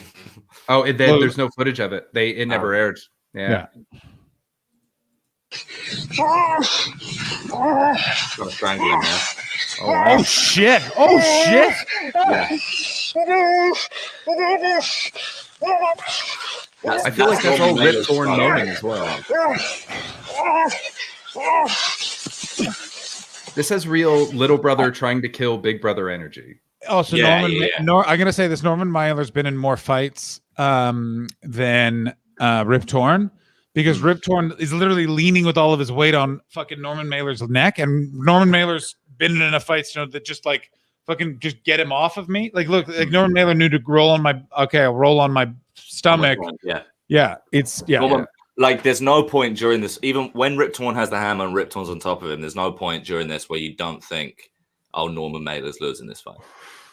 Yeah, he seems in control the whole time, if not like have in the power position. It's also the weird never seems worried. Look, that's off camera the whole time. Oh shit! Yeah. Get off of him, you son of a bitch! What have you done? Crazy that the kids didn't turn until the mom freaked out. I think that they were also all by the windmill. I think they were pretty far away. Also, who are these dudes that then decide to fucking go for it? I think this is finally the crew stepping in. That's classic group mentality, though, right? You need one person to do it first. Look, he goes for it again. I want to point out, they just freed Norman Mailer. Norman Mailer just went for Rip Torn. That's phenomenal. That's sick. That's so fucking sick. All right, my wife's distracted Rip Torn, time to kick him in the back. Him and his wife have 100% done that before. And baby, you come over. Yeah. This is how Norman Mailer's gotten out of paying for so many drinks. Norman. He's hurt worse than me. I mean, did anyone else just hear him say, Rip Torn just go, he's had worse than me? Yeah, that's sick. That's so fucking sick. What is this? What the hell, man? What did you? I pulled it, Norman. I really did, baby. I had to do that. You know that. I had to do that, baby. Oh, look at you done! That's not actor for you. No, Norman. It's all right. How is that Rip Torn? Jesus. Yeah, look at his fucking eyes. Yeah. Those are like full, like those are PCP eyes. Those aren't. That dude is fucked. Yeah. David Moore has just asked, how is this not halfway through? I'll tell you why it's not halfway through, because after this, it's about 4 minutes of Rip Torn and Norman Mailer walking together and having a conversation about No, the it fight. isn't. No, it isn't. Yeah. Wait, let me see your hand. When men were men. I'm taking the scene out of the movie. Wait till it gets the fucking... Get a truck! No. I'm perfectly all right. That's all okay. Let me see your hand, Norman. I'm okay. It's okay, fella. Norman, I'll tell you right now, Norman Mailer, bad father. His son is literally inconsolable because he saw someone just hit his dad in the head with a hammer, and he just went, I'm all right, fella. I'm all right, fella. But, like, also, wait till you see Norman Mailer turn around because he's like bleeding from the hands and head when he does that. Of course he is. The kids aren't freaking out because they saw him having a wrestle. I assumed his wife was like, "What do you mean my husband's bleeding from the face and hands?" Oh, yeah. What I love here is Rip Torn just sort of awkwardly milling about with the wife, like, crazy, what just happened? Oh, see, I read that as Rip looking for the hammer because he wants to go for round 3. Yeah. Oh my god, I never realized that. It looks like he's looking for the hammer. Yeah, I assume that's what he was doing. Is he's looking for the hammer? Jesus Christ. He is. He is. That's what he's doing. Look, he's looking for the hammer. Oh. Yeah. Oh, shit, Norman. Yeah. It's okay. Stop screaming. Dude's clearly concussed as fuck. Yeah. It's all right. You know. Get away from me! Or I'm going to cut you! We're trusted. Wait a minute. Did Rip Torn just yell that at Norman Mailer's wife? No, that was Norman Mailer that yelled it at Norman Rip Mailer Torn. yelling that at Rip Torn. Oh, okay, that makes more sense. Yeah, okay. Then you know that this is what I had to do. No! Hey, Norman Mailer. Go on upstairs. Here. Go on, Rip. Rip. No, baby! I'm Get out of there. Get out of You got I out love of how kids they are say here, baby ain't so gonna much. be no fucking What are you saying? I love how they say baby so much. Yeah. I know. fight, I'll Even the kill wife. you! I'll kill you! Oh, fuck. Oh, wow. Let's go up to the house. Go on! Go on! Go on! Brother, You're my brother-in-law. we talked about trust. Yeah. You broke it. You're my I brother-in-law. did not break it. Hey, there he is. I did not break it. I did not break it. It's all right. Think, Norman. Think. Reflection. Think. I love the French subtitles as well, just absolutely. What is that word, Chris? Gather the kids. Like, get the kids on. Let's talk. No, baby. Forget it. No. I did a whole thing on trust. I did. Just wait. Yeah, I owe you one. Wait till the day comes, because I'll pull it. I'll pull it. You have pulled it. I'll pull it, and you're tired. The microphone.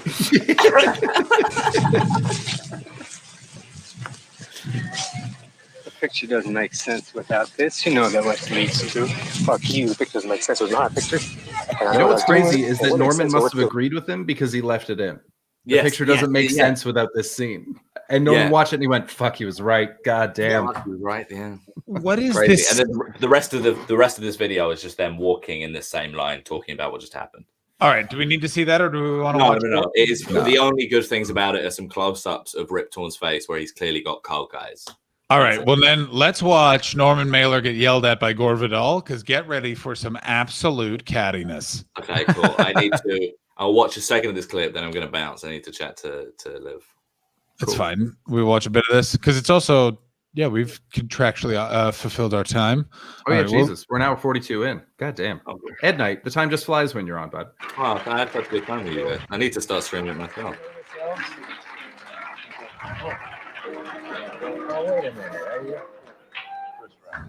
We all seem to be standing. Yeah. Couldn't help noticing that you failed to shake hands with one of my guests. I guess I forgot. Well, no, wait a minute. Are you fellas not? You can hear it? Yeah. Well, let's get. Are you friends? Are you polite enemies? Let me put that another way. Are you impolite friends? Well, I'll tell you what we are, because it's interesting, really. I don't know any other case in my life like it. We were friends last time we saw each other, which was about 2 or 3 years ago. And since then, we've been doing nothing but write atrocious things about each other. I don't like to book people on because they don't like each other, and I don't even book the people necessarily. Occasional opinion about who's one, but I did realize that you two have written a number of things about each other. And, Yes, yours have been long and mine have been short. But you said seem long. you Time Magazine asked you for a quote. I think this is in the beginning of The Prisoner of Sex, and you said that So for context, Norman Mailer had written a book called Prisoner of Sex, which was ardently against, at the time known as the women's rights movement, feminism. He's an anti-feminism misogynist. And Gore Vidal then just fucking made camp in his asshole and just made so much fun of Norman. Like, of course, like there's something about his dick. Yeah, he's not very strong. Like because Gore Vidal was, again, like Gore Vidal was like openly gay, super liberal, like landed gentry of America. Like that guy could give a fuck, so he just went after people. And this is, by the way, that first line, tip of the old iceberg. That's great. Needed some thought or something like that, and if you want short quotable quotes, you would go to somebody like Gore Vidal. But you made it sound a little more. No, it was worse than that. I said that that the need of the magazine reader for a remark which he could repeat at dinner was best served by writers with names like Gore Vidal. That's right. I badly misquoted you. Writers called Gore Vidal. I know that. Thousands of them. Yeah. I'd really like to get into a discussion with Gore. He's been saying absolutely unspeakable things about me. He's been acting even worse than he usually does as a polemicist,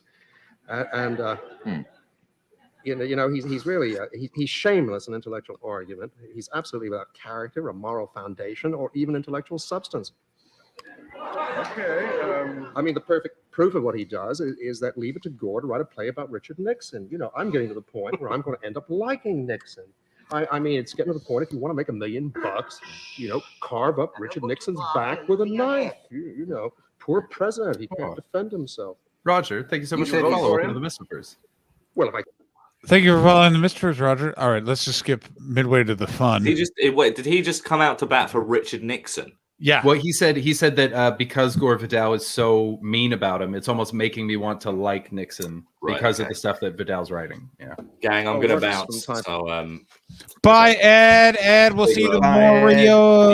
Shout out to Ed in the chat, please. I'll bone up on Garfield. Yeah, just Ed Knight 3000. Follow Ed. He's awesome. Thanks, guys. Pleasure as always. Great to see you. Thanks, David. Bye, guys. Have a good rest of the stream. Take care, bud. At a time, and that has helped me to become an expert on intellectual pollution. Yes. Yeah, well, let's. I was going to say, I was not going to. Men insult each other, not only in public, but you act as if you were in private. That's the odd way. It's the art of television, isn't it? It's very odd that you act. Oh, here it is. You act as if you were the only people here. Aren't we? They are here. He's here. I'm here, and I'm becoming very, very bored. My.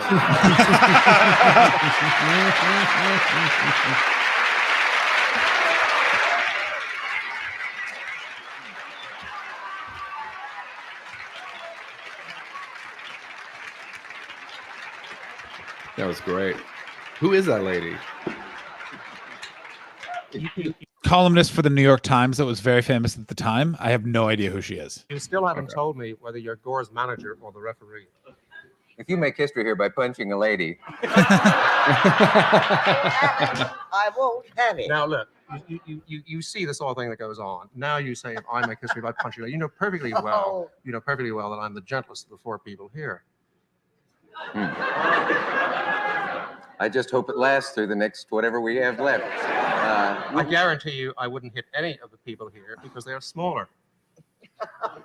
In what ways? I mean, I'm going to tell you, Norman Mailer. That's a great line. Oh, Dick Cavett in that whole thing. It's a bit fucking long, but it's something to watch just because Norman Mailer is just, he's setting them up. It's just one of those things where don't go get, because there's a Dick Cavett and Gore Vidal do a thing where they explain what happened, which is basically Norman showed up hammered. Yeah. And was just like, I just want to talk to Gore. And Gore was like, I'll leave. You do your appearance. And he was like, no, you stay there. I want to do it. Which is why there was the whole thing with the handshake, is because Gore was like, I'm going to go. I don't want to do this. And he was like, no, you stay. And then Gore apparently was just like looked at Dick and was like, well, if I stay, I'm not going to pretend. And Dick was like, great. And then they just do that. And no, he gets so fucking sad. I'm gonna say it. Norman Mailer, bit of a sensitive flower. I'm not gonna do a gaming stream because we have 8 hours of streaming ahead of us tomorrow. Yeah, and I'm just emotionally exhausted from 7 hours on hold over 24 hours. But I'm glad that it seems like you're on the track. You've reached base camp on Everest. You're on your way. Yeah, it's just there's nothing I can do at this point but just be like, well, let's see what happens. All right, who are we raiding? I don't know. Please join the Discord. Please, everyone. We'll be doing a stream pretty much from about 4 p.m. UK time or 8 a.m. tomorrow my time. I'm very excited. It's our first time. I think it will be the longest we've ever done a stream of that nature. I think we've got some really fun stuff planned and a bunch of other stuff not planned. Yeah. We've got guests. It'll be a great old time. It's going to be a goddamn delight. certainly is. I decided that I'm going to do the crossword anyway. So I'm going to do the crossword at 2:30. So come in for that. And then we're going to shut it down. I'm going to jump into here. And then we're going to start streaming at 4. Give me a follow. Check out my Discord. We do Among Us and crosswords, and we solve mysteries and stuff. Excuse me. It's very fun. But yeah, come on down tomorrow from 8 a.m. Pacific Standard Time, which is 4 p.m. UK time. And we're going to do a big, long, dumb stream. It's going to be very fun.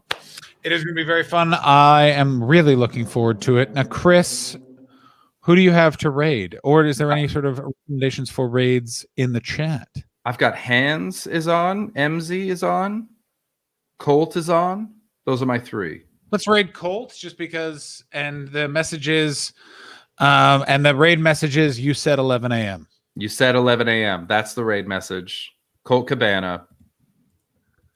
We love him. And thanks for coming through, guys. To all the raiders who stuck around, thank you so much. You're very welcome on my stream. We'll hopefully see you again soon. I am raiding Colt now. You said 11 a.m. is the raid message. Yeah. Have a great night. Bye, everybody.